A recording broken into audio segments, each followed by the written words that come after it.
নমস্কার বন্ধুরা, টুকি কিচেন উইথ ব্লগে আপনাদের সকলকে স্বাগত। আবারও একটা নতুন রেসিপি আপনাদের সঙ্গে শেয়ার করছি। তো বন্ধুরা, আপনারা কিন্তু দেখেই বুঝতে পেরে গেছেন যে আমি আজকে আপনাদের সঙ্গে কী ধরনের রেসিপি শেয়ার করব। তো বন্ধুরা দেখুন, আমি প্রথমে এখানে এগুলো হচ্ছে দোল মাছ খুব ভালো করে কেটে আমি ধুয়ে তারপর জলটা খুব ভালো করে এইভাবে চিপে চিপে বার করে দিয়েছি, যতটা চিপে বার করা যায়। তো আজকে কিন্তু আমি দোল মাছের দারুণ একটা রেসিপি আপনাদের সঙ্গে শেয়ার করব। আপনারা কিন্তু প্রথম থেকে শেষ পর্যন্ত রেসিপিটা অবশ্যই দেখবেন। তো বন্ধুরা দেখুন, আমি প্রথমে লবণ দিয়ে দিচ্ছি দোল মাছের মধ্যে, তারপরে দিয়ে দেব হলুদের গুঁড়ো, আর দেবো অল্প করে একটু ঝাল লঙ্কার গুঁড়ো। তো বন্ধুরা, ঝাল লঙ্কার গুঁড়োটা দিয়েছি এই কারণে, যেহেতু নদীর মাছ তো সেই জন্য। তো বন্ধুরা, এবার খুব ভালো করে কিন্তু মেখে নেব আমি। তো বন্ধুরা, আপনারা হয়তো দোল মাছ অনেক ধরনের রেসিপি করে খেয়েছেন, তো এইভাবে একবার দোল মাছের রেসিপি করে খেয়ে দেখবেন, এর স্বাদ যেন মুখে লেগে থাকবে। আর এই রেসিপিটা করেই আপনারা বাড়িতে বারবার খাবেন, এতটাই ভালো লাগে খেতে, আর কিছুই কিন্তু লাগবে না। তো বন্ধুরা দেখুন, এইভাবে কিন্তু ভালো করে একটু মেখে নিতে হবে। খুব ভালো করে দেখুন বন্ধুরা, আমি মেখে নিয়েছি। এবার এইগুলো ভেজে নেব, চলুন তাহলে।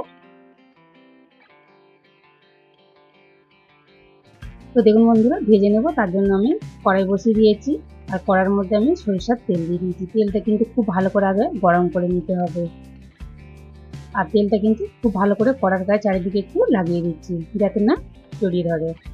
তবুও কিন্তু বন্ধুরা এই মাছগুলো একটু লেগে যায় কড়ার গায়ে, তো আবার পরে ভালোভাবে ভাজা করলে উঠে যায়। তো বন্ধুরা, আমি এবার তেলের মধ্যে মাছগুলো দিয়ে দিচ্ছি।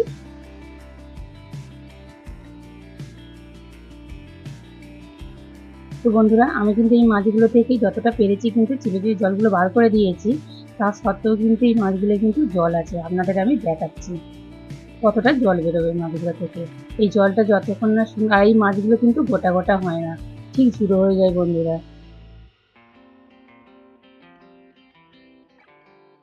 তো বন্ধুরা, মাছগুলো ততক্ষণ না ভাজা হচ্ছে, আমি একটু মশলা করে নেবো। তার জন্য এখানে জিরে, আদা আর রসুন নিয়েছি, একসাথে বেটে নেবো মিহি করে। তো দেখুন বন্ধুরা, কতটা জল বেরিয়েছে, এই জলটা কিন্তু পুরো শুকিয়ে নিতে হবে। তো দেখুন বন্ধুরা, জলটা কিন্তু অনেকটাই শুকিয়ে গেছে, আর মাছটা কিন্তু দেখুন বন্ধুরা কীরকম ভাবে লেগে গেছে। এইভাবে কিন্তু আস্তে আস্তে খুব ভালো করে মাছগুলোকে আমি উল্টে পাল্টে ভেজে নেব, আর সব মাছগুলো কিন্তু এইভাবে ভেঙে যাবে বন্ধুরা, ঝুড়ো ঝুড়ো হয়ে যাবে।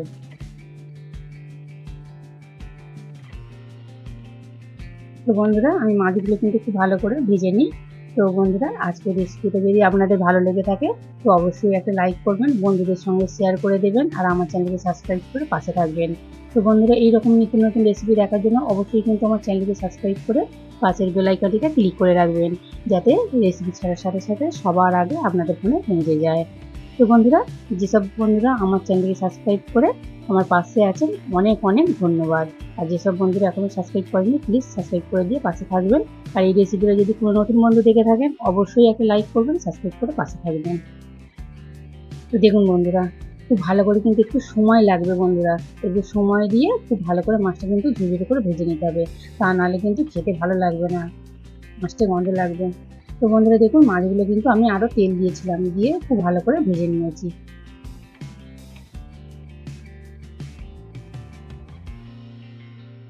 মাছগুলোতে খুব ভালো করে ঝুড়ি করে ভেজে নিয়েছি।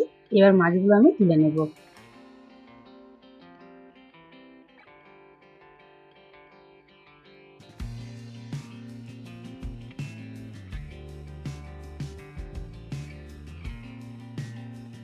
তো দেখুন বন্ধুরা, মাছগুলো সব তুলে নিয়েছি। এবার কড়ার মধ্যে আমি আরও সরিষার তেল দিয়ে দিচ্ছি। এই সময় কিন্তু গ্যাসের আঁচটা কমানো আছে। এবার আমি দিয়ে দেব কুচনো পেঁয়াজ আর টমেটো। টমেটোটা বন্ধুরা একটু কাঁচা ছিল, তো সেই জন্য আমি অল্প করেই দিয়েছি। তো বন্ধুরা দেখুন, আমি পেঁয়াজ আর টমেটো একসাথে একটু নাড়াচাড়া করে নেব। আমি লাল লাল করে ভাজবো না, মশলা দিয়ে তারপর ভাজবো।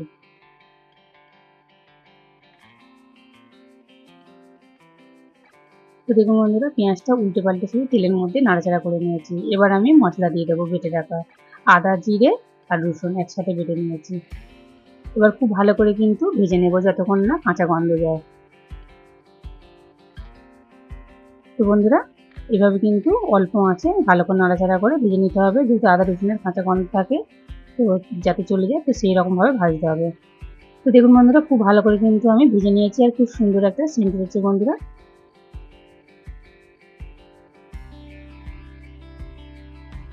খুব ভালো করে তো ভেজে নিয়েছি। এবার আমি এর মধ্যে দিয়ে দেবো আলু। তো দেখুন বন্ধুরা, আলুগুলো কিন্তু আমি একদম জিরে জিরে করে কেটে নিয়েছি, একদম ছোট ছোট সরু সরু করে কেটে নিয়েছি। তো দেখুন এইভাবে কিন্তু জিরে জিরে করে একদম আলুগুলো কেটে নিতে হবে, তবে কিন্তু এই মাছ ভালো লাগবে খেতে। তো বন্ধুরা, আলুগুলো দিয়ে দিয়েছি, দিয়ে এবারে আমি এই মশলার সাথে খুব ভালো করে একটু নাড়াচাড়া করে ভাজা করে নেব।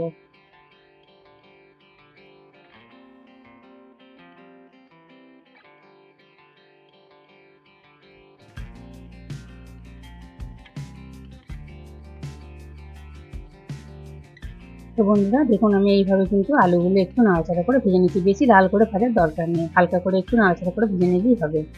তো বিশ্বাস করুন বন্ধুরা, এইভাবে কিন্তু একবার দোল মাছের তরকারি করে খেয়ে দেখবেন, এর স্বাদ যেন মুখে লেগে থাকবেন। যাদেরকে খাওয়াবেন তারা কিন্তু প্রশংসায় পঞ্চমুখ হয়ে যাবেন, এত সুন্দর খেতে লাগে।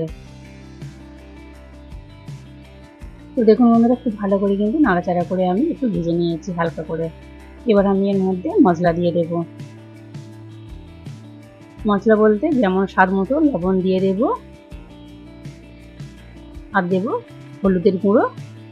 আমরা রান্না যেগুলো রেগুলার মশলা ব্যবহার করি সেইগুলোই। তো বন্ধুরা দিয়ে দেবে এবার ঝাল লঙ্কার গুঁড়ো। ঝালটা কিন্তু একটু বেশি দিলে বন্ধুরা খেতে ভালো লাগে, তবে আপনাদের কিন্তু যেমন ঝাল আপনারা খান ঠিক সেই রকমই দেবেন। তো দেখুন বন্ধুরা, খুব ভালো করে কিন্তু এবার আগে আমি ভালো করে মিশিয়ে নিচ্ছি, আর উল্টে পাল্টে কিন্তু একটু কষিয়ে নিতে হবে। আলুগুলো কিন্তু বন্ধুরা একদম সিদ্ধ হয়ে গেছে, তবুও কিন্তু অল্প করে জল দেবো, যেহেতু মাছ দিয়ে একটু ফোটাতে হবে, তো সেই জন্য। তো দেখুন বন্ধুরা, খুব ভালো করে কিন্তু আমি কষিয়ে নিচ্ছি উল্টে পাল্টে এইভাবে।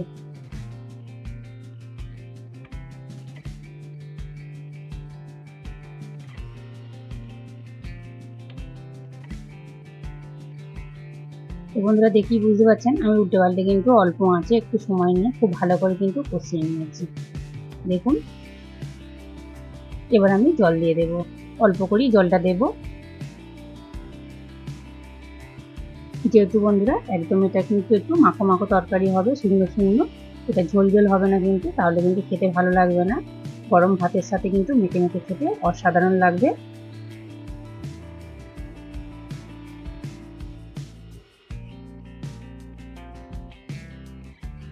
তো বন্ধুরা, জল দিয়ে খুব ভালো করে কিন্তু আমি একটু মিশিয়ে নিয়েছি নাড়াচাড়া করে। এবার আমি এর মধ্যে দিয়ে দেব ভেজে রাখা মাছ। তো দেখুন বন্ধুরা, দোল মাছগুলো ভেজে রেখেছিলাম, বেশ ভালো করে মুচমুচে করে দিয়ে দিলাম, আবার একটু ভালো করে মিশিয়ে নেব।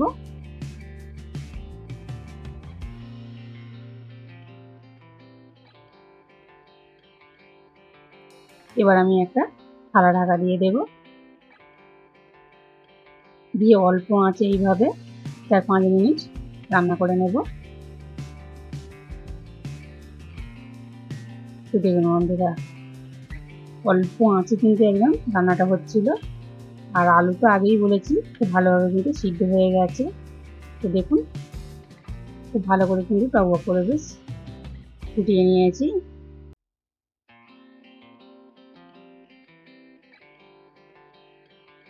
তো বন্ধুরা, এর থেকে বেশি কিন্তু আমি আর শুকনো করবো না, তাহলে কিন্তু ঠান্ডা হয়ে যাওয়ার পর আরও শুকনো হয়ে যাবে। তো এবার আমি গরম মশলার গুঁড়ো দিয়ে দিচ্ছি, দিয়ে এবার একটু ভালো করে নাড়াচাড়া করে মিশিয়ে নেব।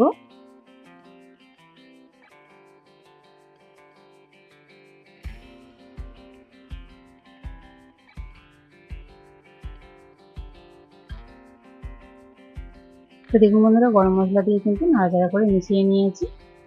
তো দেখুন বন্ধুরা, কত সুন্দর দেখতে লাগছে, খেতে কিন্তু দুর্দান্ত হয়েছিল। এবার আমি গ্যাসটা অফ করে দেব। তো বন্ধুরা, আজকের রেসিপিটা আপনাদের কেমন লাগলো অবশ্যই কিন্তু কমেন্টে জানাবেন। আর দেখতে দেখুন বন্ধুরা, ঠিক এই রকম হয়েছে। লাইটের জন্য কালারটা কেমন লাগছিল, তো দেখুন বন্ধুরা, আপনাদের কাছে থেকে দেখাচ্ছি একদম কত সুন্দর দেখতে লাগে। দেখুন, গরম ভাতের সঙ্গে কিন্তু দুর্দান্ত লাগবে।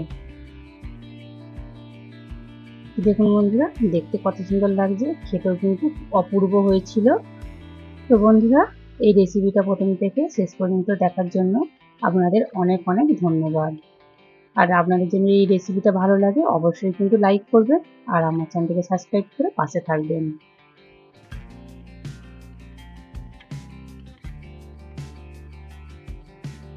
তো বন্ধুরা, দেখা হচ্ছে অন্য কোনো একটা রেসিপি নিয়ে। ততক্ষণ ভালো থাকুন, সুস্থ থাকুন, সাবধানে থাকুন।